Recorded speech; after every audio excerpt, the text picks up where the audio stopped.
Following the loss to Georgia Tech, Louisville has a great opportunity to bounce back this week with games against Boston College and Miami.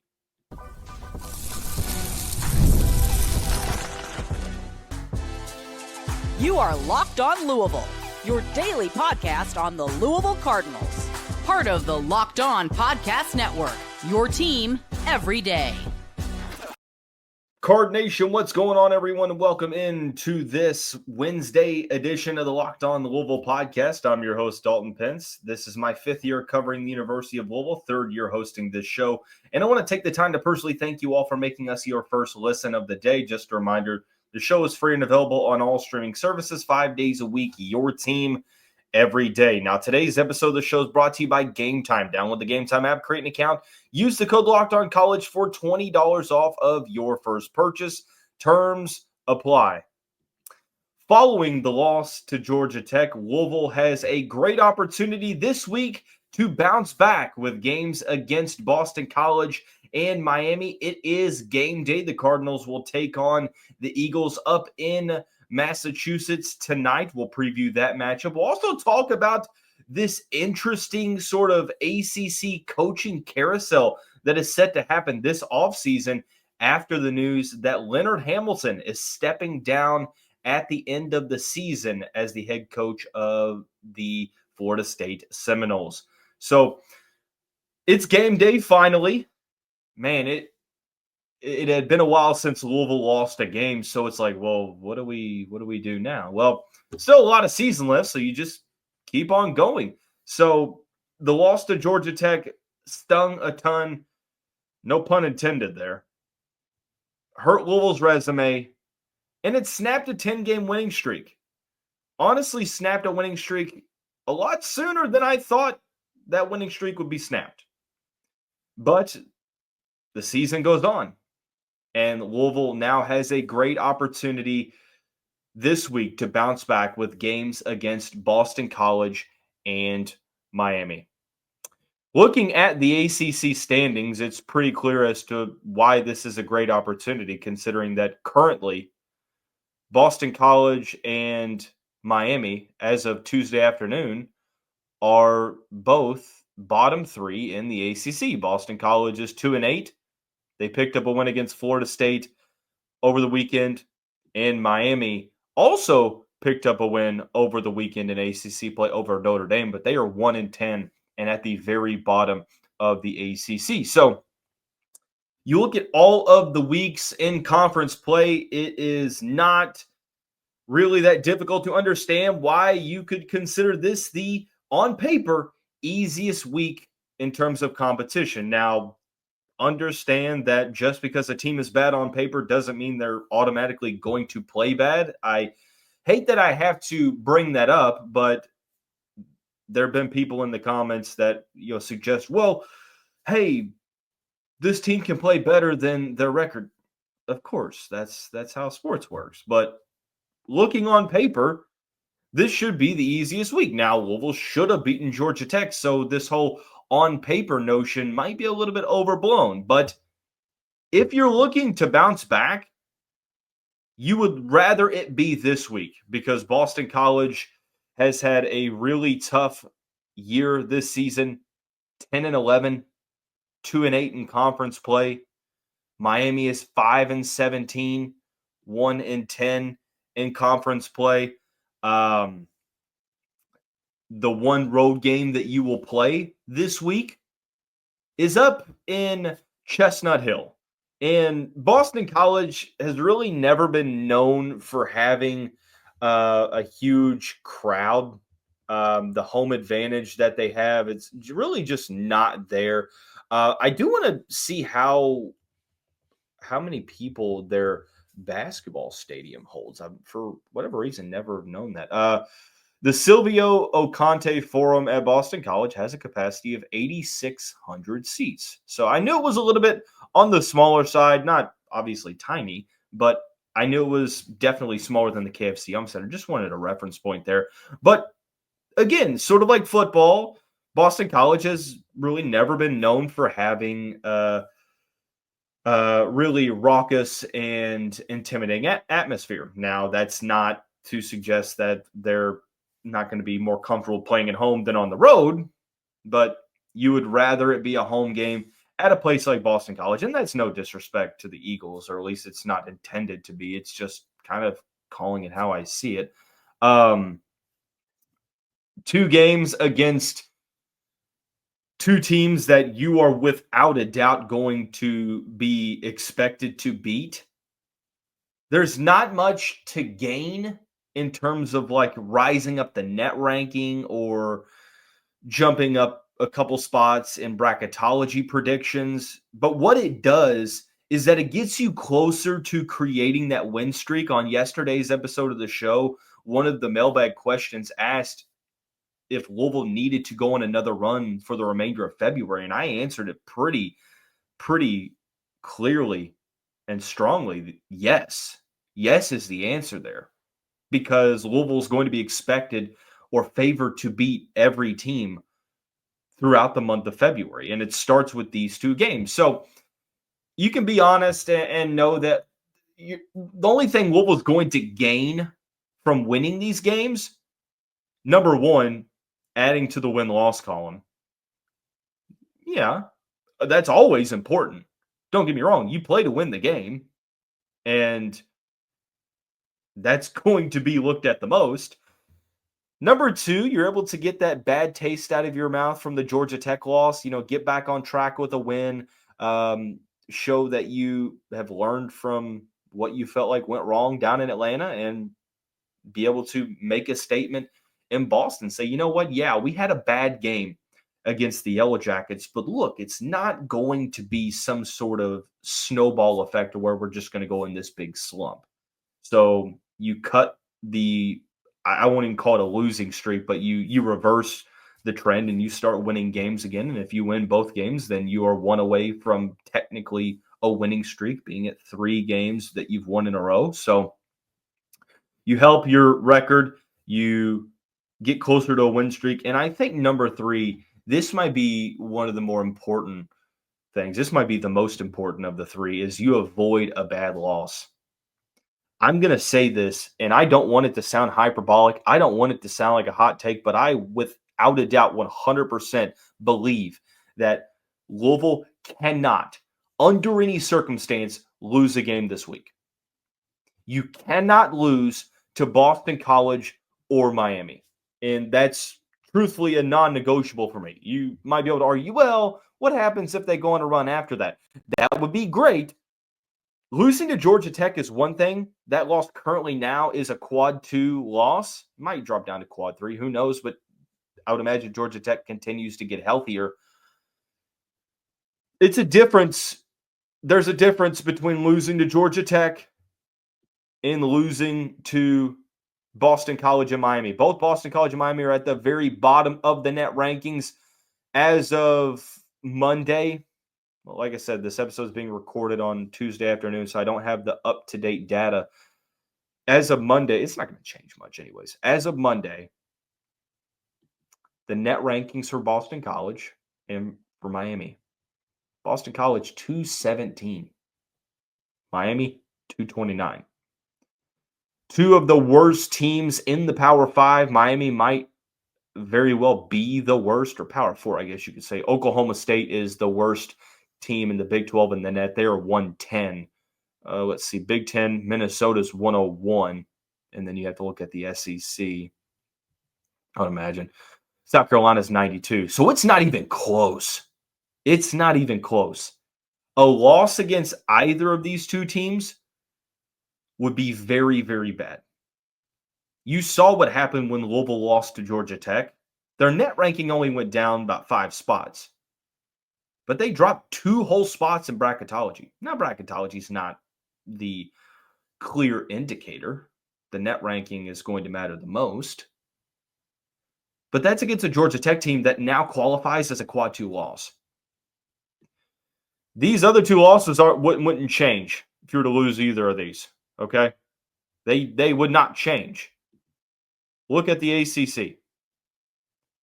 Boston College will be quad 3. Miami will be quad 4.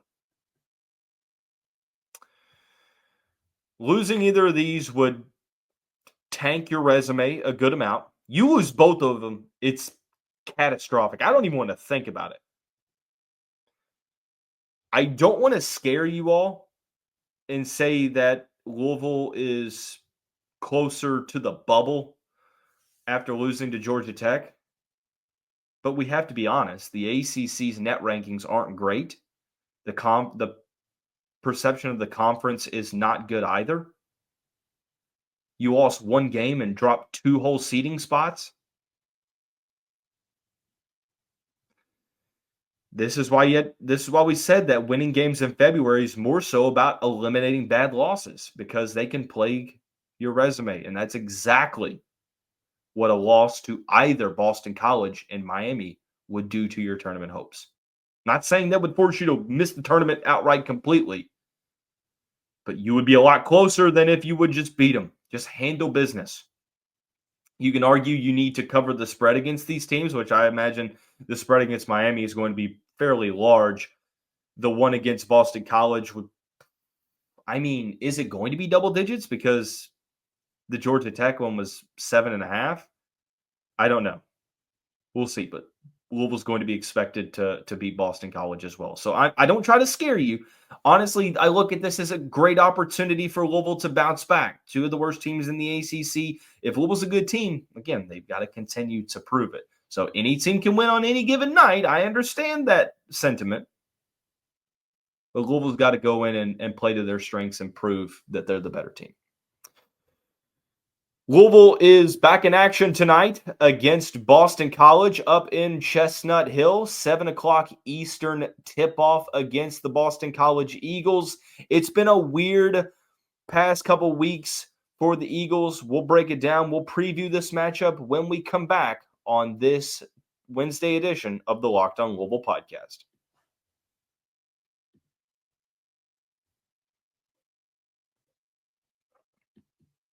Looking for tickets to the next big event? Whether it's a concert, comedy show, or a sports game, finding the right ticket at the right price can be a headache. But with Game Time Picks, it's never been easier. The app does all the hard work for you. It curates the best deals, so you don't have to waste time searching through endless ticket listings. Game Time Picks has been my go-to spot to get all Louisville basketball tickets this year, and I just got tickets to the upcoming game against Miami on Game Time Picks because I like to see the panoramic view from my seat. I like that all the fees are told to you before checkout, and also the lowest price guarantee, which means that if you find a better deal somewhere else, they'll refund you 110% of the difference. Ready to make your next event even better? Download the Game Time app, create an account, and use the code LOCKEDONCollege for $20 off your first purchase. Terms apply. Again, that's code LOCKEDONCollege for $20 off. Download Game Time today. Last minute tickets, lowest price, guaranteed.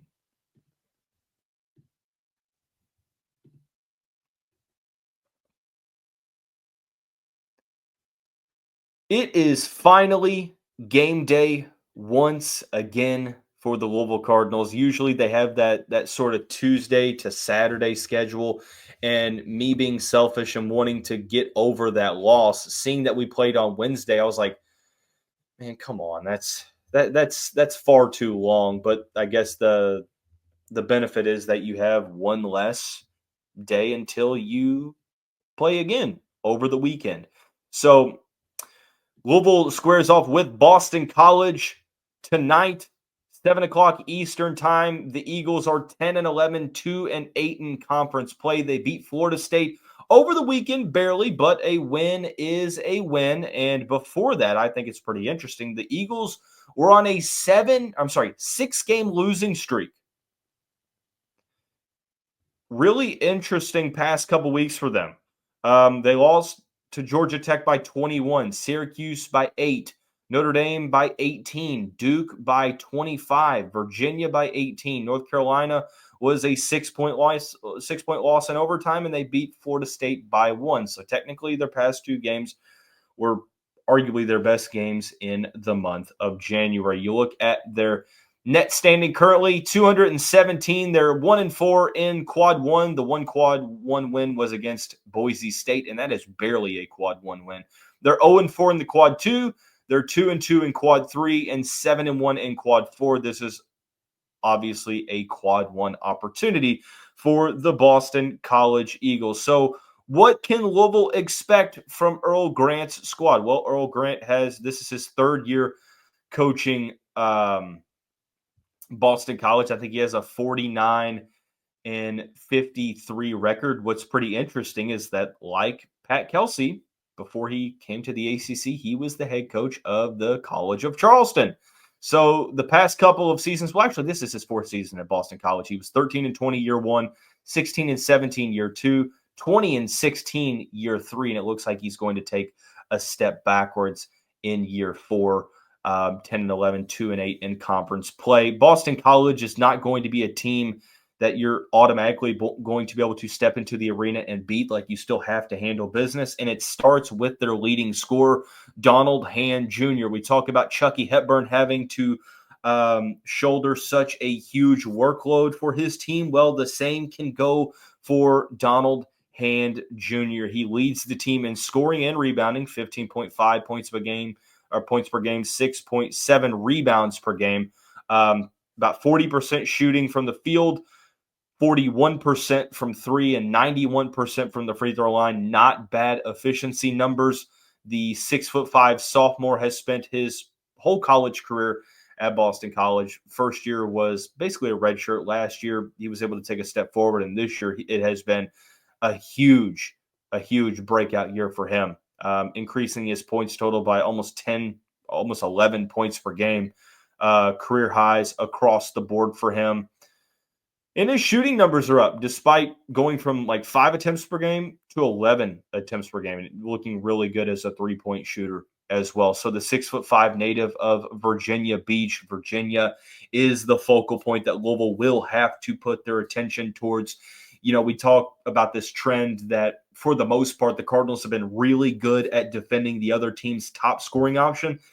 Not really all that great against Lance Terry, not all that great against Jalen Lowe, but J.J. Starling, R.J. Davis, Isaac McNeely in the second matchup, and the list goes on. Boopy Miller.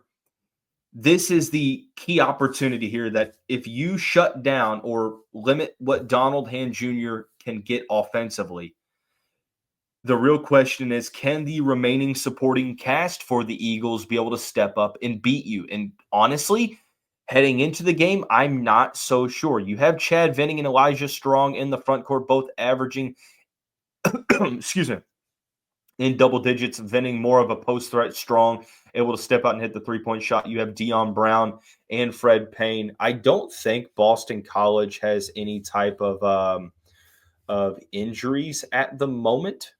I could be wrong, but I don't think that they have any type of injuries. Let's see. I can kind of look into that real quick. But they were 6-1 through the first 7 games. Now, granted, the schedule wasn't as tough. And then they went on just a huge decline. Elijah Strong did miss the game against North Carolina, one of the starters.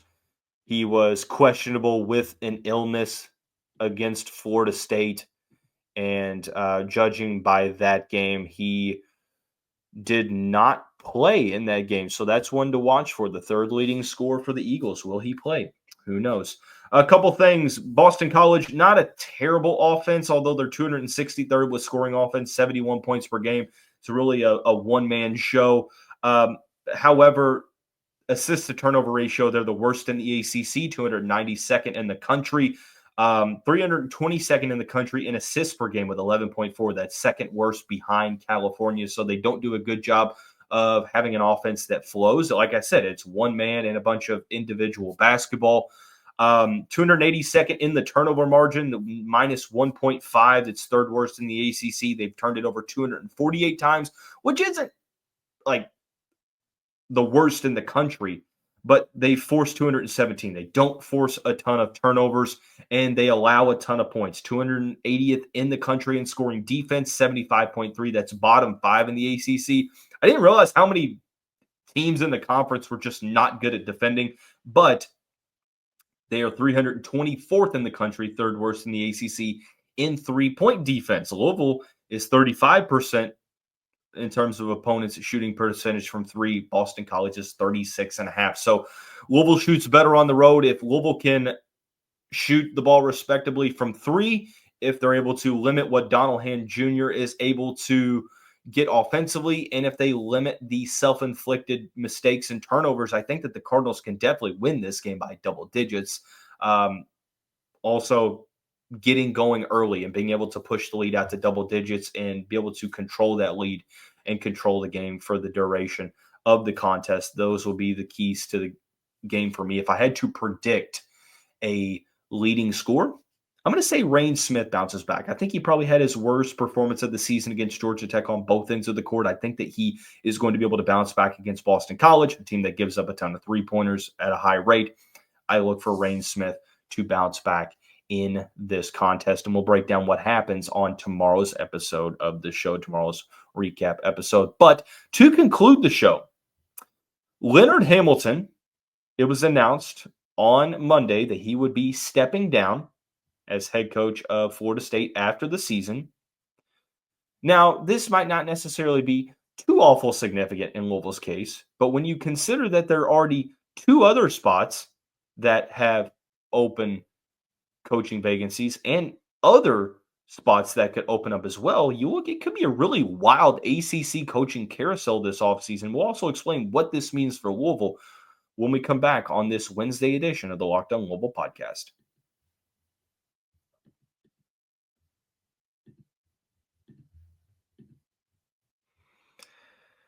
Cardinal fans, want to again take the time to thank you all for making us your first listen of the day. Just a reminder, the show is free and available on all streaming services, 5 days a week, your team every day. Shocking, but not completely, unheard of announcement on Monday. You could kind of see it coming eventually, just didn't know when it was going to happen. It was announced on Monday that after the season, Leonard Hamilton would be stepping down. He has been the head coach of Florida State for a very, very, very long time, since the 2002-2003 season. He is the longest tenured coach in the ACC currently, and he will be stepping down, making the number grow to 3 teams that will look to hire head coaches in the offseason. Now, what does this mean for Louisville? Pretty quickly, for a conference that has just been known for having legacy coaches. Coach K, Roy Williams, Rick Pitino, Tony Bennett, Leonard Hamilton, Mike Bray. The list goes on. It's a changing landscape for the ACC. And I know that you don't want to see some teams get better, but for the sake of the conference, like, these hires are extremely important. And the ACC is filled with younger coaches that were hired in the past 3 years. The longest tenured coach is going to be Brad Brownell, who got hired in 2010. There are 3 jobs that are going to be open for certain that currently have interims. Virginia, Tony Bennett stepped down right before the season. I don't think that Ron Sanchez is going to get that job, so Virginia will look to make a hire. Jim Larinaga at Miami, he announced he was stepping down immediately, so Miami has an interim coach. It's been a huge, huge disappointment of a season for the Hurricanes. And then Florida State joins that group, and I think that those are 3 openings. I think if you had to rank them, I think it would be number 1, Virginia, number 2, Florida State, number 3, Miami. But I do think that Miami can hire a good coach. So you have 3 jobs right there. You're replacing 3 really good coaches: Tony Bennett, Jim Larinaga, and Leonard Hamilton. 3 historical coaches. But what if I told you that there could be more openings, and even more high-profile openings? Hubert Davis, I don't think it's set one way or the other. But North Carolina is not having the season everyone thought they could. They opened up the season ranked. Now they're 13-10. They're 6-5 in conference play. looks like the writing could be on the wall there. And if the Tar Heels job opens up, it's a top 5 job in college basketball. So you know that North Carolina is going to look to make that splash that they should have, but whenever Roy Williams ended up leaving. So we will see with North Carolina. I don't know if this job will open up, but talking about a really let down season, NC State is 9-12 and 2-8 in conference play. Look, I know that they're dealing with injuries, but so are other teams around the country. I know they're competing, but the only thing that matters is wins and losses. Like Kevin Keatts, it was almost a foregone conclusion that he was going to get fired last year until they went on that magical run, won the ACC tournament, went to the Final Four, and by doing that, automatically his contract got extended 2 years. He got a pay increase from like 2.7 to 3.1 million. So his contract goes through 2030. Would Kevin Keatts be on the hot seat now? Because this time a year ago, it seemed like a foregone conclusion. Like, how much does that that Final Four run make a difference? Especially since you go right back to the level that you're at, and even worse. It doesn't seem like it's going to get much better for NC State, and I could be wrong. I could be completely wrong. I don't know what Keatts' buyout looks like. I mean, he's making, what, $3.1 million a year? $2.7 million a year? So I think overall, like together, there's like $17.6 million, I think I read, left on his contract. What's the buyout there? I don't know. So realistically, well, also there's another one, Jeff Capel at Pittsburgh. It looked like he had turned things around this year, and now the Panthers are 14-8 and 5-6 in conference play, and they just got demolished by Virginia. They had a 4-game losing streak, beat Syracuse and North Carolina, and then they've lost their last 2. And you look at who they've got left. They still have Louisville on the road. They have at SMU. They have at North Carolina. Notre Dame on the road could be a sneaky game. I mean, Jeff Capel's another coach that you feel like could be on the hot seat. So there is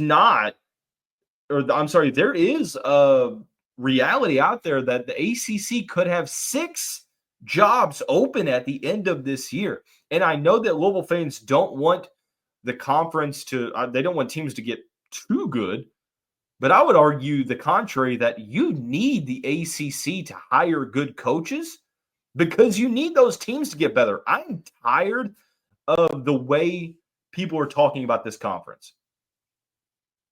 I'm not saying you have to go out and hire 6 Hall of Fame coaches, but just 6 coaches that are going to be able to bring those schools who you're used to being decent or pretty good, can bring those schools back to relevance.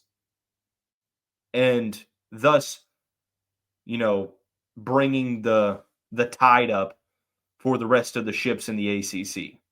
A rising tide will raise all ships. So the better the ACC is, the more you're going to be talked about, like the SEC and the Big Ten and the Big 12. So I just think that that's pretty interesting. Like, the direct moves directly affect Louisville when they play them, but more of the impact is like an indirect conference raising the bar type impact. So I think that it's a critical offseason. I think it's going to be interesting to see what happens in this conference, but I just think it's wild to see now those coaches were getting older, but it's a new era. Like, the older era is officially, like, the door is shut now. So that is going to wrap up this game day edition of the show. We'll be back here tomorrow to break down what happens, hopefully talking about a Louisville victory. All that coming up when we see you next on the Locked on Louisville podcast. Everyone have a great day, and go Cards.